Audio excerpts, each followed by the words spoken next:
मुझ गरीब गांव की लड़की को अपनाएंगे? अरे क्यों नहीं अपनाएंगी? आखिर इतनी सुंदर लड़की को कोई भला अपने घर की बहू क्यों नहीं बनाना चाहेगा? अरे बल्कि माँ और भाभी तो तुम्हें देखकर बहुत खुश हो जाएंगी। लो ये लो, माँ और भाभी भी आ गईं। मदन की माँ और भाभी बहुत ही तेज तर्रार थी। ये क्या मदन, तूने बिना हमसे पूछे इस गांव की गंवार लड़की से शादी कर ली? अरे ना जाने कौन है, इसका खानदान कैसा है और हैसियत में हमारे बराबर है भी कि नहीं, ये सब जाने बिना बस इसे उठाकर घर ले आया। माँ, ये तुम कैसी बातें कर रही हो? और तुम ही तो कहती थी कि मेरी खुशी में ही आपकी खुशी है। अरे माँ, आप भी ना जरा जरा सी बात पर गुस्सा करने लगती हो। जरा देखो तो मदन कितनी सुंदर बहू लाए हैं। अरे पूरी केशव नगर में ढूंढने से भी ऐसी सुंदर बहू नहीं मिलती आपको। अरे तुम दोनों खड़े क्या हो? जाओ अपने कमरे में जाओ और आराम करो। सफर में थक गए होगे ना, तो जाओ और आराम करो। अरे बहू, तूने मुझे कुछ बोलने क्यों नहीं दिया? अरे माँ, अब तो शादी हो गई है ना, तो अब कुछ बोलने से क्या फायदा? आप ना माँ जरा दिमाग से काम लिया करो। मतलब क्या है तेरा? अरे माँ, घर में कितना सब काम होता है, अब ये आ गई है तो हम दोनों घर का सारा काम इस गांव की गरीब से कराए करेंगे और हम दोनों मजे से आराम करेंगे। अगले ही दिन माँ रेखा से बोलती है, रेखा, मदन को सुबह जल्दी क्लिनिक जाना होता है, इसलिए रसोई में जाकर जल्दी से नाश्ता बना दो। माँ, रेखा कहीं नजर नहीं आ रही। अरे बेटा, वो तो रसोई में तेरे लिए नाश्ता बना रही है। मैंने रेखा से कहा भी कि कुछ दिन रहने दे ये काम काज, पर वो है कि मेरी सुनती ही नहीं। कहने लगी कि आज से सबका नाश्ता मैं ही बनाऊंगी। ले आ गया तेरा नाश्ता। मदन नाश्ता करके जल्दी से क्लिनिक चला जाता है। तभी मदन की भाभी रेखा से बोलती है, रेखा, नाश्ता तो तुमने बहुत बढ़िया बनाया है, अब जरा खाना बनाने की भी तैयारी कर लेना, क्योंकि अब से खाना भी तुम्ही को बनाना है। और हाँ, उससे पहले मेरे कपड़े इस्त्री कर देना। क्यों, कर तो दोगी ना तुम मेरे कपड़े इस्त्री? अरे करेगी कैसे नहीं, अगर इसे इस घर की बहू बनकर रहना है तो ये सब काम तो करने ही होंगे। माँ जी, आप चिंता मत कीजिए, मैं ये सब काम कर लूंगी। रेखा को घर के काम करते करते रात हो जाती है। तभी माँ रेखा से बोलती है, अरे वाह बहू, तुमने तो सब काम कर लिया और रात का खाना भी बना लिया। चल अब जाकर कुछ देर अपने कमरे में आराम कर ले, मदन आएगा तो मैं तुझे बुला लूंगी। मदन क्लिनिक से घर आता है और बोलता है, माँ, बहुत जोरों की भूख लगी है, जल्दी से खाना लगा दो। ले बेटा, आज मैंने तेरे पसंद की सब्जी बनाई है। माँ, ये सारा खाना आपने बनाया है?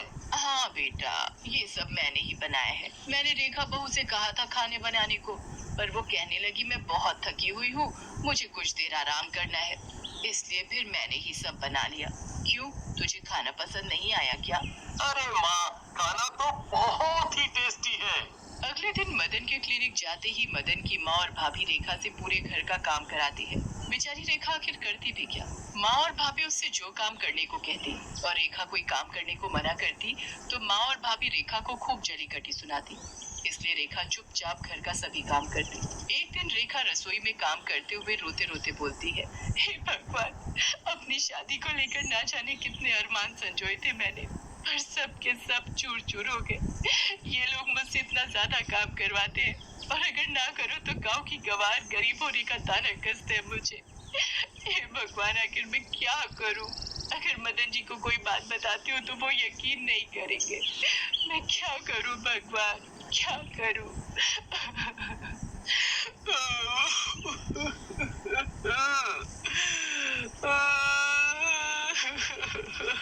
इस तरह से रोते हुए रेखा घर का काम कर रही होती है। तभी वहाँ भाभी आ जाती है और रेखा से बोलती है, अरे ओ महारानी, काम खत्म हुआ कि नहीं, या फिर रोने धोने में ही सारा समय निकाल दिया? शाम को मेरे मम्मी पापा घर आ रहे हैं, तुम जरा ध्यान रखना कि उनके स्वागत सत्कार में कोई कमी ना हो, और हाँ, खाने के साथ साथ मीठे में खीर भी बना देना। ठीक से सुन लिया ना सब? रेखा खाने की तैयारी कर रही होती है कि तभी उसकी उंगली कट जाती है और उसमें से खून निकलने लगता है।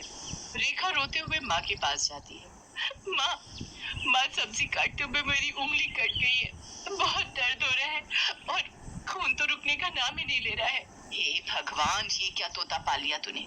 अरे कुछ पता भी है कि आज शाम को बड़ी बहू के मम्मी पापा हमारे घर आ रहे हैं और तूने ये उंगली काट मारी?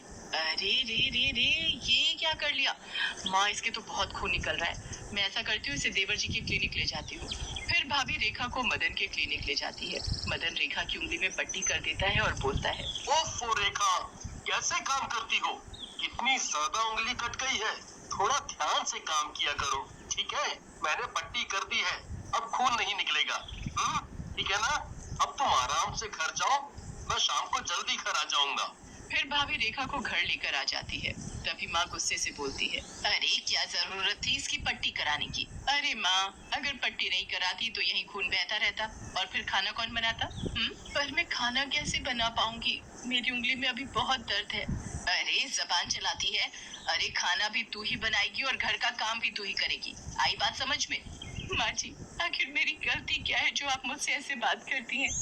एक तो पहले ही मुझ गरीब का कोई नहीं, ऊपर से आप और भाभी इस तरह से मेरे साथ बर्ताव करती हैं। तेरी गलती यही है कि तूने मेरे बेटे से शादी कर ली। अरे मैंने तो सोचा था कि किसी बड़े घर की अमीर लड़की से अपने मदन की शादी करूंगी, पर मेरे सारे अरमान पर पानी फिर गया।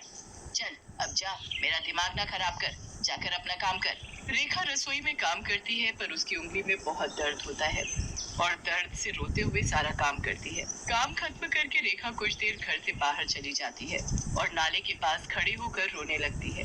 अब मुझसे बर्दाश्त नहीं होता, मैं और अत्याचार नहीं सह सकती। ऐसा बोलकर रेखा नाले में कूदकर अपनी जान दे देती है। रेखा मरने के बाद एक चुड़ैल का रूप ले लेती है। ये क्या? मैं तो एक चुड़ैल बन गई। मैं जीते जी तो माँ और भाभी को सबक नहीं सिखा पाई, अब मरने के बाद उन दोनों को सबक जरूर सिखाऊंगी। ऐसा बोलकर चुड़ैल फिर से रेखा का रूप ले लेती है और घर आ जाती है। रेखा, तुम सबको बताए बिना कहाँ चली गई थी? हम सब तुम्हारे लिए कितना परेशान हो रहे थे, कुछ पता भी है तुम्हें? देखो ना देवर जी, ये आपकी बहू कितनी कामचोर हो गई है। आज सारा खाना मैंने बनाया और घर का काम माँ ने किया है। अरे ये तो रोज ही ऐसा करती है, काम के टाइम पर न जाने कहाँ चली जाती है, फिर सब काम माँ और मुझे ही करना पड़ता है। रेखा, ये मैं क्या सुन रहा हूँ? माँ और भाभी झूठ बोल रही हैं। मैं खाना बना कर ही बाहर गई थी और रोज मैं ही सारे घर का काम करती हूँ। रेखा रोते हुए चुड़ैल के रूप में आ जाती है। रेखा को चुड़ैल के रूप में देखकर सबके होश उड़ जाते हैं। रेखा, ये तुम चुड़ैल कैसे बन गई? चुड़ैल रोते हुए बोलती है, माँ और भाभी रोज मुझ पर अत्याचार करती थी और आपको कुछ भी बताने के लिए मना किया करती हैं।